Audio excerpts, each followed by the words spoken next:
Então, pessoal, vocês viram aí com a professora Dayana, nas outras aulas, não só como são classificados esses seres vivos, mas que todos os seres vivos são formados aí pelas células, isso a gente já tinha visto, né, juntos há muito tempo, e a gente vai construindo a história da classificação desses seres vivos. E essa classificação, ela vai passar, né, por reinos, filos, classes, ordens. A gente vai começar pelos reinos, tá? E o primeiro reino que a gente vai estudar é o reino Monera, que é o reino das bactérias. E essas bactérias, não só delas, né? Mas das bactérias, das arqueobactérias, e a gente vai ver cianobactérias também. E a gente vai entender qual a diferença entre seres vivos. Mais uma coisa que é muito importante são as características. Eles serão seres unicelulares, procariontes, tá? Lembrando que procarionte é uma classificação, um tipo de célula. As células procariontes, ela não tem núcleozinho arrumadinho.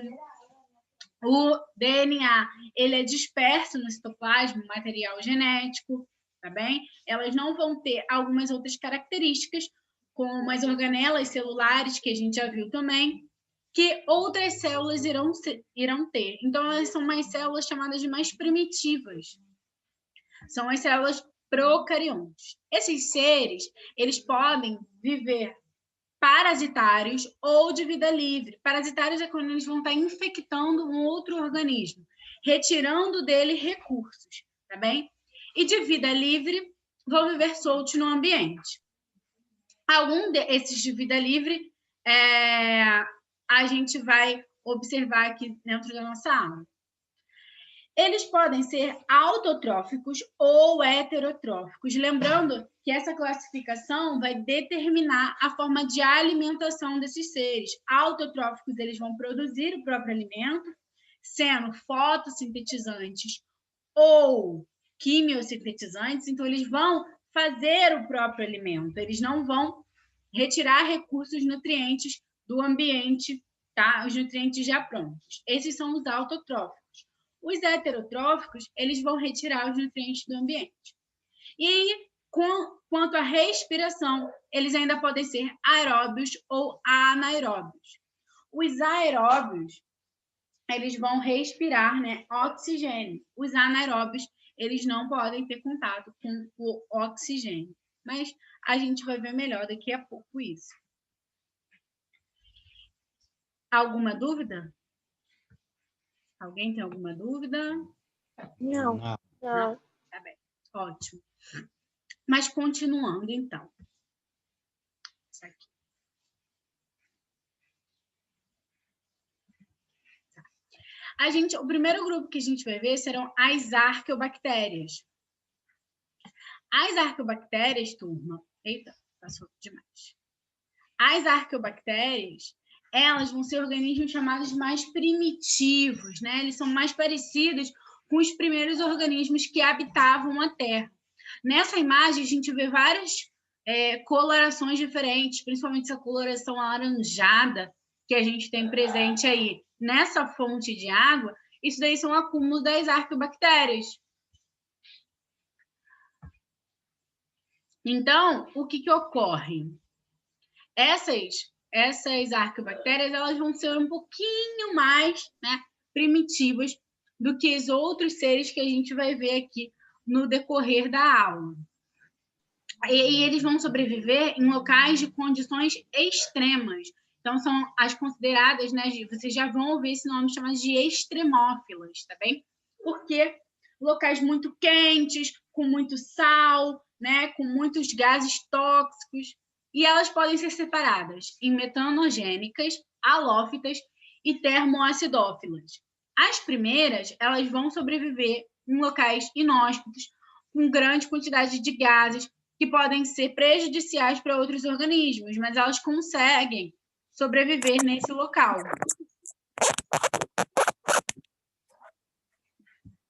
Além disso, nós temos também as halófitas. O que são esses seres? né, chamados de halófitos. Eles vão sobreviver em locais que têm alta salinidade, ou seja, tem muito sal, que seria prejudicial para outros seres vivos, porque o sal ele vai desidratar alguns seres vivos, principalmente em altas quantidades. Mas essas bactérias elas conseguem sobreviver a esse tipo de ambiente. E as termoacidófilas. Termoacidófilas porque elas vão conseguir sobreviver em locais com temperaturas muito altas, muito elevadas, ou com um pH muito ácido. Tá bem? Então, os próximos que nós iremos ver serão as cianobactérias, né? As cianobactérias, elas são conhecidas também... Deixa eu passar aqui. Não estou conseguindo. Isso, cianobactérias. Elas também são conhecidas como algas azuis, tá bem? Elas estão formando essa coloração verde, mas elas são conhecidas como algas azuis, porque ciano, né, é uma cor muito parecida com o azul. Vamos lá. Esses organismos, eles são autotróficos, ou seja, eles vão realizar a fotossíntese. Eles são unicelulares, mas em sua maioria eles vivem agregados de forma colonial. Vão viver sempre em locais úmidos, então a gente vai encontrar cianobactérias em rios, em mares, lagos, né? Em locais úmidos, no chão de algum lugar que seja úmido, nos troncos das árvores. Em todos esses lugares a gente consegue encontrar essas cianobactérias, que são capazes de realizar a fotossíntese. Algumas dessas espécies vão conseguir sobreviver em ambientes extremos, tá bem? Então, elas conseguem sobreviver em locais diferenciados, com temperaturas muito baixas, principalmente, tá bem? E elas podem produzir toxinas. Lembra quando a gente teve o problema da água, né? Aqui na SEDAI, né? Na estação do Rio Guandu? Por quê? A gente tem uma bactéria específica, que é uma bactéria de fundo de rio, né? De fundo de lagos, enfim, que ela produz uma toxina que é chamada de geosmina, que dá um sabor muito forte, um cheiro muito forte na água. Então, como ela foi produzida em alta quantidade, devido à liberação de matéria orgânica, elas se multiplicaram muito e liberaram essa toxina, tá bem? Não significa que ela vai ser tóxica, ela não era tóxica para a gente, mas ela causava ali uma problemática, né? Com cheiro, com gosto, era bem estranho. E ela não consegue ser limpa em estações de tratamento. E existem várias outras toxinas que cianobactérias podem produzir. Lembrando que quando a gente fala de um reino, a gente está falando de várias espécies. Então, cianobactérias, por exemplo, vão ter várias espécies de cianobactérias. E cada uma vai ser uma diferente da outra. E algumas podem liberar toxinas, sim, que serão tóxicas para o nosso organismo. Próximos são as famosas bactérias, né? As bactérias, elas são procariontes unicelulares heterotróficos. Procariontes unicelulares heterotróficos. E aí a gente já consegue observar seres, né, que são um pouquinho mais parecidos que a gente lidou quando falou de células procariontes. Vocês conseguem observar aí um citoplasma, né? Nele, essas pequenas bolinhas são os ribossomos. Nós temos essas fitas aqui, né, em azul, elas são um núcleo dessa bactéria. Nós temos em azul mais claro que a membrana plasmática e em volta a parede celular. Oi. Minha tia tem ano. Pessoal, olha o microfone aberto, tá bem? Então, esse DNA circular ele vai estar presente aí no citoplasma. Nós teremos uma parede celular que ela serve para conferir resistência a esse tipo celular. Então, ela vai conferir muita resistência às bactérias, tá? Os ribossomos, eles vão estar espalhados, vão ser a única organela que esses indivíduos terão. E eles vão ter uma especialização chamada de plasmídios, são DNA, fora desse DNA principal, que servem aí como resistência a antibióticos, resistência a outros medicamentos que a gente vai ver, né? Aí, quando a gente fala de superbactérias, é por quê? Porque essas bactérias têm uma alta resistência a antibióticos e provavelmente, né, essa resistência está nesses plasmídios, desse DNA extra que elas têm, que conseguem passar umas para as outras, tá bem? Mas, professora, as bactérias, elas são pares, né? Então, a gente pode classificar elas de acordo com as formas. Então, nós vamos ter, né, as principais formas, que serão os cocos, que serão essas bolinhas aqui, e aí ela pode ser diplococos, streptococos, enfim, várias organizações. Então, o que acontece? Cada bolinha dessa é uma bactéria, mas elas vão se organizar em grupos, né? E aí a gente vai estabelecer essas nomenclaturas. Mas que cocos são essas bolinhas. Nós temos os bacilos, que são essas que parecem comprimidinhos, né? Parecem comprimidos, que também podem ser em cadeias, podem ser flagelados, tá bem? E as espiroquetas, que são essas daqui, que parecem uma cobrinha, né?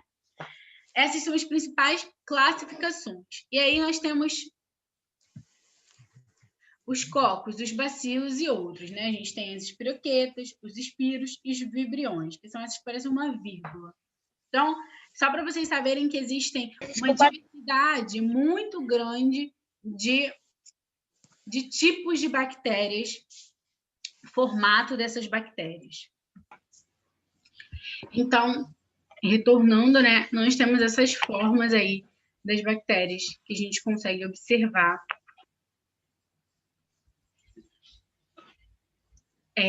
dentro dessa imagem. Mas a gente também tem outras formas de classificá-los. Vou passar aqui.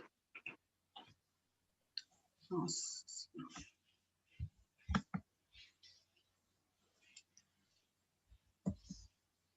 Foi. Então, nós podemos classificar as bactérias em relação ao tipo de respiração, tá? Elas podem ser aeróbias, são as bactérias que vão utilizar o oxigênio no seu metabolismo, vão utilizar o oxigênio na sua respiração. As anaeróbias, elas têm aversão ao oxigênio, o oxigênio é tóxico para elas, essas são as que realizam fermentação, vão ser utilizadas na indústria, né, para fazer alguns tipos de produtos que necessitam dessa fermentação. Mas nós temos dois tipos de anaeróbias, anaeróbias facultativas, que são as que podem ter uma tolerância ao oxigênio, e as anaeróbias restritas, que não toleram o oxigênio de maneira alguma, tá bem? Essas vão morrer em contato com o oxigênio. Quanto às anaeróbias facultativas, elas vão ter uma taxa de oxigênio na qual elas podem ser expostas. Reprodução. As bactérias, elas conseguem fazer dois tipos de reprodução. Lembrando que essa reprodução sempre será assexuada, porque eu não tenho a presença de gametas, eu não tenho a presença de troca de material genético, tá?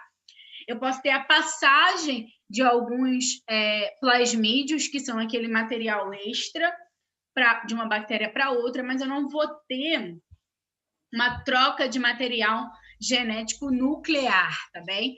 Então, o material genético principal aí das bactérias. Então, a principal forma de reprodução delas é por bipartição, né?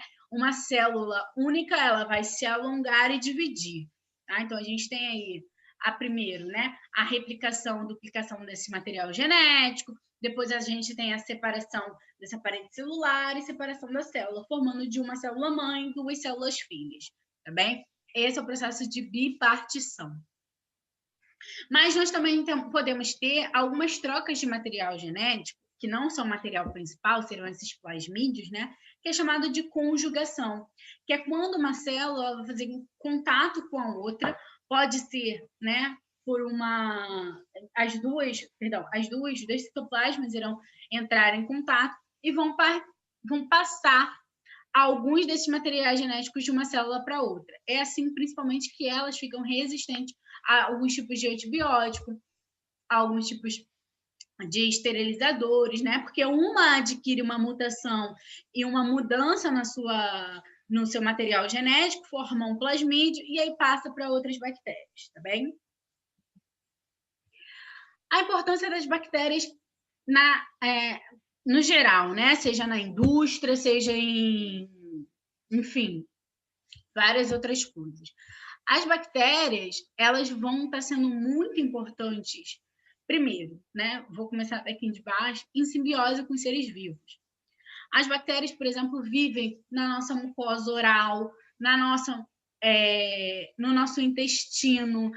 As bactérias vivem na nossa pele. E todas elas vão causar um equilíbrio aí do nosso organismo. Por exemplo, quando as bactérias do nosso intestino estão desequilibradas, a gente pode ter uma diarreia e outros problemas aí dentro do nosso sistema digestório. Assim como a nossa mucosa oral, a nossa mucosa genital, se a gente tem uma diferença dessas bactérias, a gente pode ter alguma infecção, alguma proliferação de outros organismos. Então, elas vão estar regulando, elas vão estar aí dentro do nosso corpo, né? Dentro ou fora, na parte superficial do nosso corpo, vão estar regulando, trabalhando em simbiose com seres vivos. Hoje, se a gente retirar todas as bactérias do intestino de vocês, por exemplo, vocês irão morrer, né? Então, a gente tem esse equilíbrio entre as bactérias que vivem aqui dentro dos nossos corpos. Isso acontece com vários outros seres vivos, né? Tem seres vivos que a presença da bactéria no corpo deles é extremamente importante. Capacidade de digestão de alguns alimentos só vai se dar através da presença dessas bactérias. No nosso organismo, elas ajudam a gente a digerir os polissacarídeos, né? Os carboidratos muito grandes. E é a partir desse metabolismo dela que a gente tem, por exemplo, alguns gases dentro do nosso organismo. A gente pode retirar toxinas dessas bactérias também, por exemplo, para aplicação, o Botox, né, é uma toxina que vai ser retirada de uma bactéria. Assim como as primeiras insulinas, elas foram feitas a partir de bactérias. A síntese das primeiras insulinas foi feita a partir de uma modificação nas bactérias. Então, elas são super importantes aí para o processo não só dos seres vivos, né, mas das indústrias também. Então, elas vão estar presentes aí na indústria alimentícia, fazendo alguns tipos de queijo, alguns tipos de bebida, tá bem? Então, hoje a gente não consegue viver sem essas bactérias, além delas estarem presentes na ciclagem da matéria orgânica. Elas vão estar presentes aí, realizando a decomposição da matéria orgânica junto com outros seres vivos que a gente vai ver daqui a pouquinho, na nossa próxima aula. Mas essas bactérias, algumas delas também são patogênicas, né? Causam doenças. Como, por exemplo, a pneumonia bacteriana. Pneumonia, pessoal, é sempre uma inflamação no pulmão, tá bem? Então, essa pneumonia pode ser por vários fatores. E aí, uma delas é a bacteriana. A bactéria entra no nosso pulmão e a gente tem uma inflamação, desencadeia uma reação no nosso pulmão. A cólera, a peste bubônica, né, que conhecida também como peste negra. O tétano, que é uma bactéria que vive no solo. Então, essa bactéria ela vai viver no solo. Se a gente tem um corte na nossa pele, entra em contato, corte diretamente com o solo, a gente pode estar adquirindo essa bactéria. Mas lembrando, né, que, por exemplo, para o tétano, a gente já tem vacinas, que é a famosa antitetânica. Sífilis, que é uma IST, uma infecção sexualmente transmissível. A leptospirose, que a gente pode adquirir aí na urina de alguns animais, alguns mamíferos, principalmente o rato. A tuberculose, que é uma doença que atinge os pulmões. E a cárie dentária. Eu acho que a cárie é a que a gente mais conhece, né? A gente ouve falar muito de leptospirose e tétano também, mas a cárie é a mais famosa. Ela é causada por bactérias, às vezes bactérias da própria mucosa oral. O que acontece? A gente está lá, não escova o dente direito, acumula resíduos nos nossos dentes, principalmente esses daqui de trás, né, que eles são maiorzinhos, acumula o resíduo, não escova, as bactérias começam a se proliferar ali, consumir aquele resíduo, e quando aquele resíduo acaba, elas começam a consumir o próprio dente, também. Isso principalmente nas crianças, porque é mais difícil as crianças escovarem os dentes, né? Vocês aí comem uma coisa, depois eu escovo o dente, depois eu escovo o dente. Mas aí a cárie, né, as bactérias, elas podem se proliferar aí e acumular na boca de vocês, causando problemas bem sérios, tá? Então, pessoal, a gente tem essas doenças que são as principais causadas por algum tipo de bactéria, que serão patogênicas, né? Eu falei para vocês que existem algumas bactérias que são de vida livre e algumas que são parasitas. E aqui, por exemplo, o tétano, ela é uma bactéria de vida livre, mas ela pode ser patogênica se ela entrar em contato com o nosso organismo, tá bem? Então, e outras dessas bactérias aqui, a maioria delas, elas são parasitárias mesmo. Elas vão viver consumindo recursos, tá? Eu espero que vocês tenham entendido, né? A gente vai continuar aqui com mais exercícios.